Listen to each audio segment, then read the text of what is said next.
cannot fully articulate the feeling of fear, dread, and disgust that I get when I realize that these days Star Wars is talked about in Vanity Fair as a matter of course. Worse yet, Vanity Fair pretends that they actually give a shit, which is both painful and insulting, frankly, as this is Star Wars Nothing But Star Wars, and hey, at least that title's not incorrect, as Disney seems to be drowning us in Star Wars title at the moment, despite recognizing themselves that people are getting really goddamn fed up with Disney Wars, but anywho, I've been sitting on this article for a little while because it provides a lot of insight as to exactly why Obi-Wan Kenobi seems to suck so much, and I figured since the article makes the point that we need to wait and see, that I'll allow the cancer at least one more episode to fully metasmatize. But after having seen the four-legged Obi-Wan Kenobi walk out of an Imperial headquarters, Inquisitorial headquarters, mind you, with nothing more of a disguise than a frock and a cap, I think we can say that the bottom has probably been reached, or at least, oh God, I hope the bottom has been reached, because I don't want to know how much deeper we can go. Anyways, without further ado, let's get on here. Let us begin with young Leia, played by blah blah blah blah blah. What was your thinking as you put pen to paper and began showing us Leia as a little girl on Alderaan? Well, you see, I was thinking, what would a fully adult man behave like if he was a 10-year-old girl? At least that would have been the realistic answer anyways. Obviously, to bring Obi-Wan out of hiding, there has to be a pretty good reason for him to leave Luke. A very damn good one, and Leia being kidnapped frankly isn't good enough. Putting that question on the board, what would be seismic enough to make him do so? Acknowledges the importance of the Luke-Leia equation that sometimes has been forgotten. Why is Obi-Wan watching one of them and not the other? It always seemed a little unfair to me, says the author, who is completely clueless about anything. See, here's the key problem of Obi-Wan Kenobi. The analysis here is as deep as a piss pool in the middle of winter. Obi-Wan Kenobi is watching over Luke, not because he's necessarily more important than Leia, but because Leia has her own goddamn guardians. Leia is the daughter of an Imperial senator. She is a princess living on Alderaan. She's not in any way, shape, or form worse off than Luke. In fact, Luke is left humping the dirt on a backwater desert planet. Meanwhile, again, Leia gets to be a princess of Alderaan. And bear in mind as well here, the Organas are not helpless. That's one of the key problems with this entire plotline. The Organas decide to ring-a-ding-ding up Obi-Wan on the effing phone, whereas the plot of the entire first Star Wars movie is literally that it is too dangerous to contact him in other way than a straight-up physical message delivered via droid, putting him in tremendous danger, and Luke as well, mind you. And then Daddy Organa shows up in person in Obi-Wan's secret hideout, right at a goddamn stone toss from Luke. If you want to talk about unfair, it's the fact that Leia is clearly 10 times more important than Luke, to the point that not only are the Organas perfectly happy to endanger Luke and Obi-Wan, but Obi-Wan then subsequently leaves Luke for God only knows how long to chase after Leia. Seeing the problem here? That allowed us to look at the weight of responsibility in a slightly different way. Yeah, as in that the Organas are completely oblivious and in negligence of their responsibility. Having her be the call to action made her important legacy-wise at a young age, as important as the farm boy was. Or like 10 times important, really, but... There are always rumours, but her presence stay hidden until the debut. Ah yes, thank God for that. If I'd known, I might have saved myself the pain. I think marketing did a good job of hiding the football on that. I can't argue. See, if I'd known for a fact that Obi-Wan Kenobi would be a show about a random black inquisitor I've never heard about and have no interest in, and young Leia being acted by a shrill, annoying child actor constantly questioning everything and acting like an adult Californian, again, I'd probably have been much happier today, frankly.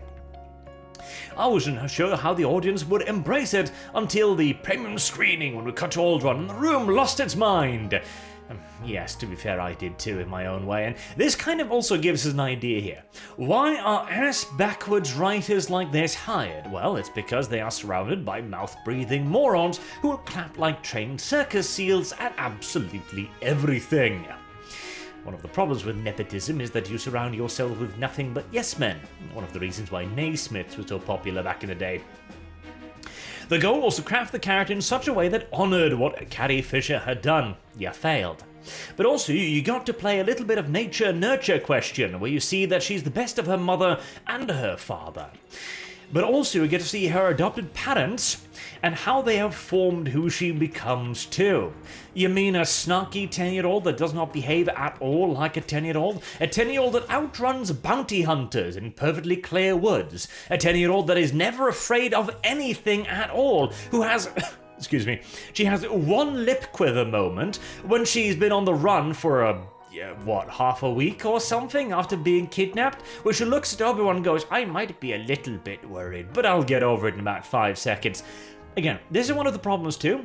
Sure enough, you want her to be a bit feisty, you want her to be a little bit rebellious, you want her to be a bit independent-minded, you want her to be a prince, a little bit haughty perhaps even, but she's none of those things. She's annoying, snooty, a know-it-all, and again, she's written like a 30-year-old Californian rather than Alderaan princess.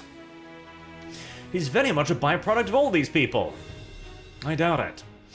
And we're going to see the untold story of how Obi-Wan was a part of her growing up too, and he shouldn't be. That now informs, help me, Obi-Wan Kenobi, you're my only hope. Actually, no, that doesn't inform it, because she was told by her goddamn father. In fact, if I remember correctly, in the very message, doesn't she say, you served my father well, and now I come looking for you, something like that? That's how she knows Obi-Wan, not just some ridiculous childhood bullshit. Also, if you're influenced in depicting their relationship after he rescues her. You mean after she doubts him and runs away from him and causes no end of trouble, putting them both in mortal danger? It's the opportunity to have a two-hander in the middle of the show. Never mind. I looked at Paper Moon and looked at Midnight Run a little bit. Those are some of my favourite movies. You don't want to push it too far, obviously, that's not where the show is, but it's nice to give that energy to it a little, and then it comes down to casting. She's such a terrific young actor. Agree to disagree, I guess. What else do you hope young Leia conveys? In episode 3, we start to skirt the edges of Padme. Do we?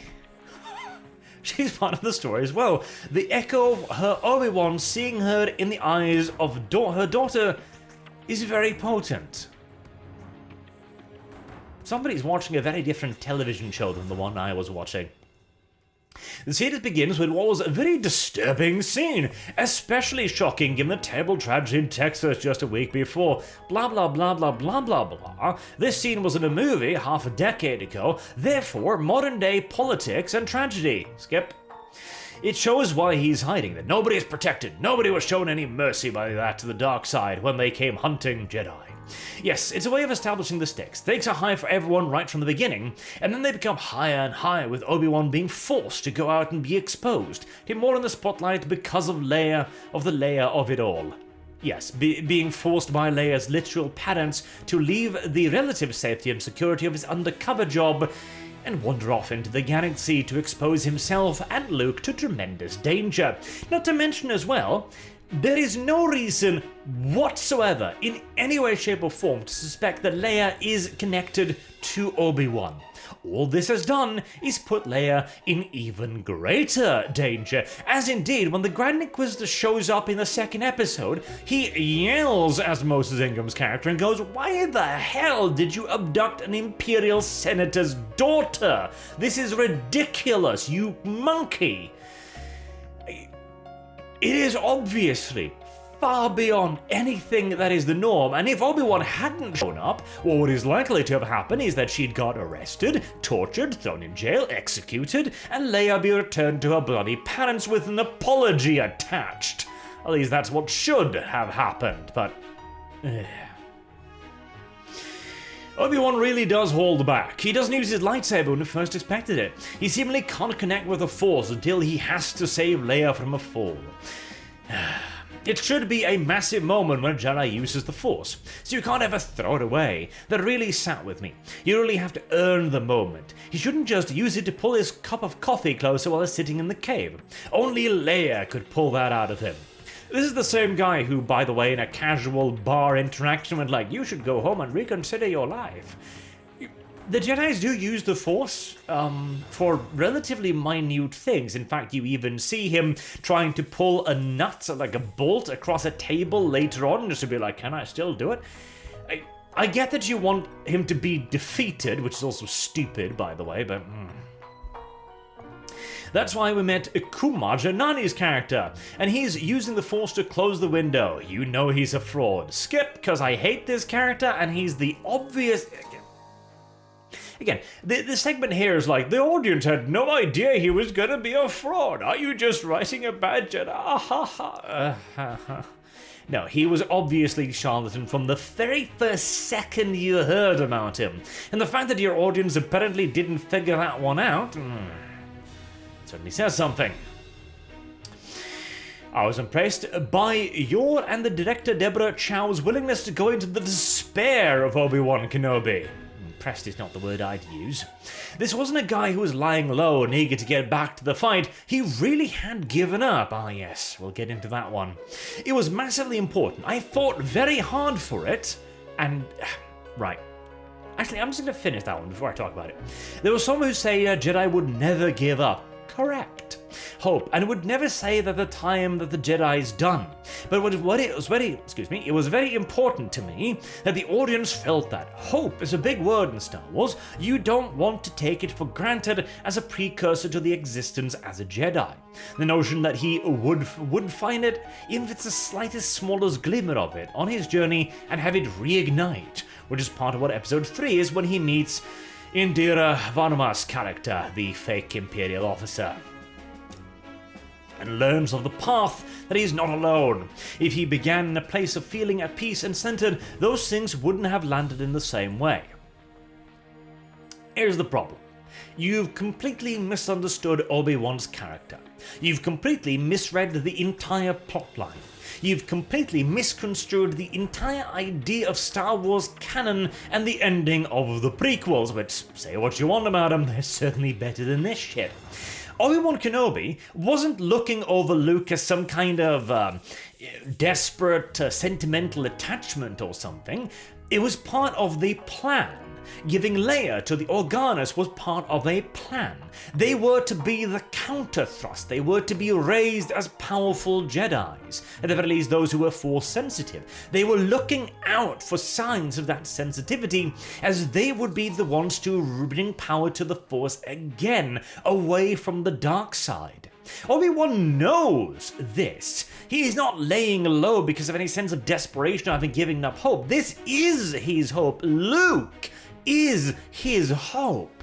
That's what you're fucking up with here by taking Luke and going, right, I know you're really important, but I don't like you, so you're a white male, go over there. We're gonna introduce an annoying female character instead, and she's gonna be his hope. And then we're gonna introduce yet another female character, and she's gonna be the hope too. And she's gonna create the path, the resistance, you see.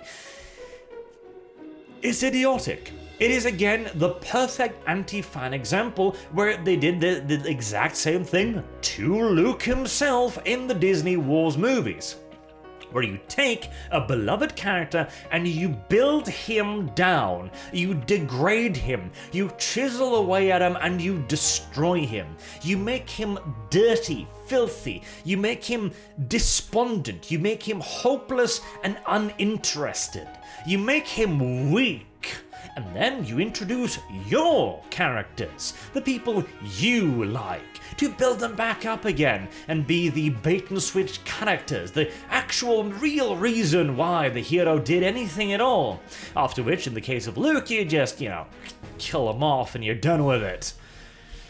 At least they can't do that with Obi-Wan. Yet. I want to talk about the dark side characters, because I think in fantasy storytelling, sometimes the bad guys are very dastardly, but not actually evil. We read very different fantasy books. Very different fantasy books. In this, you have Reva attack a woman just for speaking up, and she cuts her hand off when we learn in that moment she's willing to be cruel in order to get what she wants. Tell me about that. Oh, she's so brilliant. Squirt, squirt, squirt, squirt, squirt, squirt, squirt, squirt, squirt, squirt, squirt, squirt, squirt, squirt, squirt, squirt. There we go. Is having her be unpredictable, having her choices be sudden. No, here's another thing.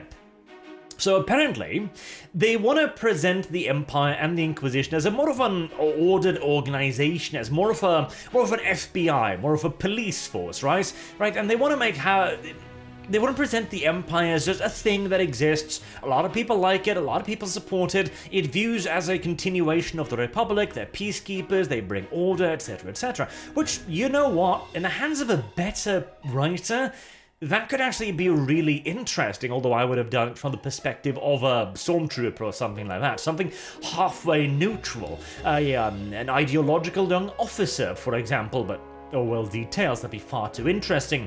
And Reva is supposed to be the maverick, the crazy person that does whatever it takes to reach her objectives. But she is not unpredictable at all. In fact, she is painfully predictable, and yet she always does the ridiculous thing that should have gotten her killed, frankly.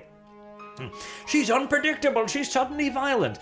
In the very first scene we see her, she's about to cut down a Jedi she was explicitly told to capture. Then she cuts off a random woman's hand for no particular reason. Then she abducts Leia Organa, again for no particular reason, just because, well, I know Obi-Wan likes this character.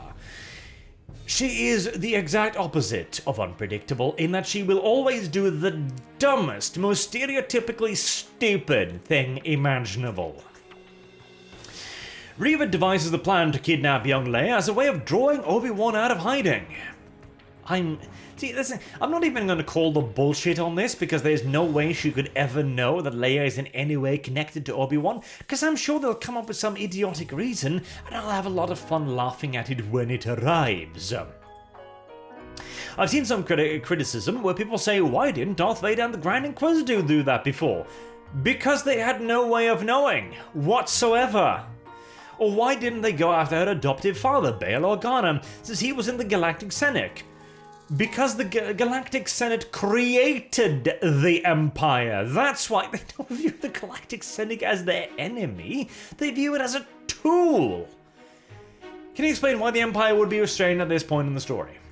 The Empire is in control, but they are a body that exists within the day-to-day life of the citizens of the galaxy.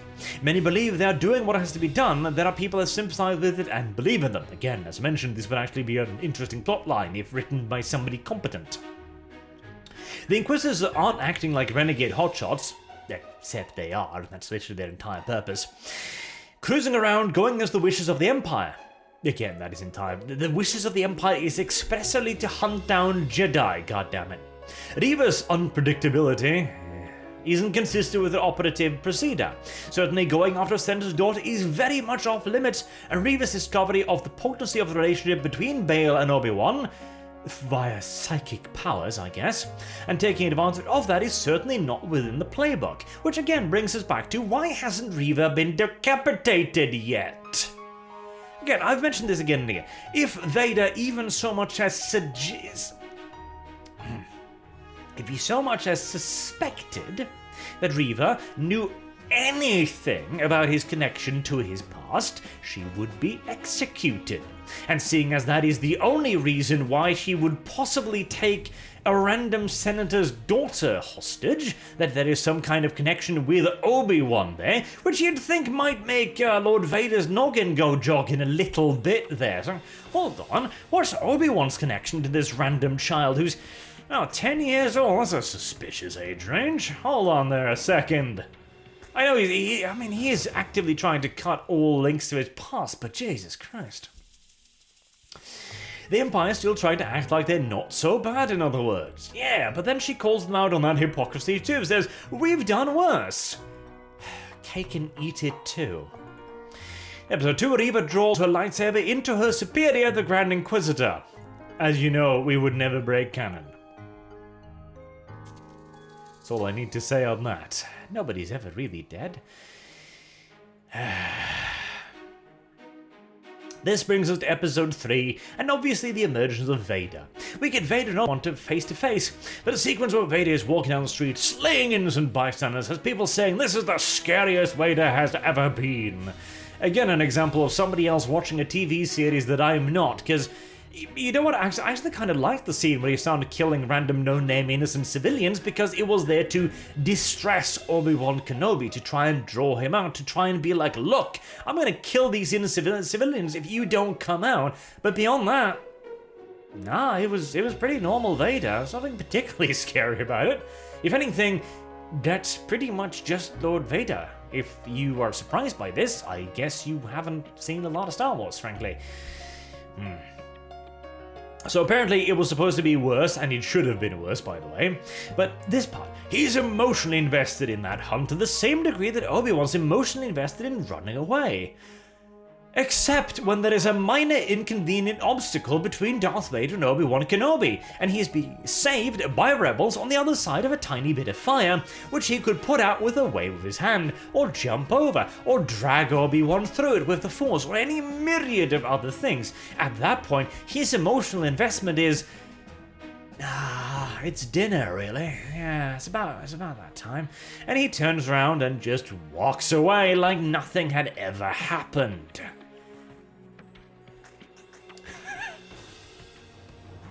This is the reason why Obi-Wan sucks. Because the writer has absolutely no connection to any character, any plot point, or any series of events in the show. To him, Lord Vader is super emotionally invested in the hunt, and drags him through the fire to kinda, this is my pain, which makes sense, until the plot demands Obi-Wan makes it away, at which point Vader just turns around and walks away because the plot demands it, just like the plot demands the Reva show up in front of Leia after having entered the single one-line tunnel behind her. Why does this man have a job? This is... well, actually we kind of answered why. The fact that apparently his screening audience clapped like little chipmunks whenever something appeared on screen, to the point that they see the most obvious fraud in television history and goes, hold on, is that a Jedi? Oh, and by the way too, Reva doesn't kill him. She's happy to kill random people, she's happy to kill Jedi out of hand, she's happy to chop people's limbs off, but this guy, well, he's a named character, so can't kill him because he might reappear later on in the story, so, very unpredictable Maverick-like behavior there. God damn it. And again, to bring it back to the beginning, this is the symptom caused by the Vanity Fairing of Star Wars, the mainstreaming of it, and good God, I hate the mainstreaming of fantasy, of geekdom, and hobbies in general. It has done us no favors. And I'm sure it'll only get worse, as we've got, another 3 Star Wars shows on the horizon? Alas, save my soul. Until next time, I've been Arch, thank you very much for watching, and I hope to see you all again soon. Have a good day.